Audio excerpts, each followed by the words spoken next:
খাও গণেশ, পেট ভরে খাও।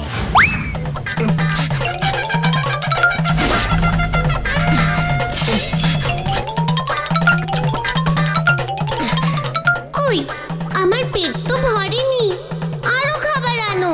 হ্যাঁ হ্যাঁ, নিশ্চয়ই নিশ্চয়ই। এই গণেশের জন্য আরো খাবার নিয়ে এসো।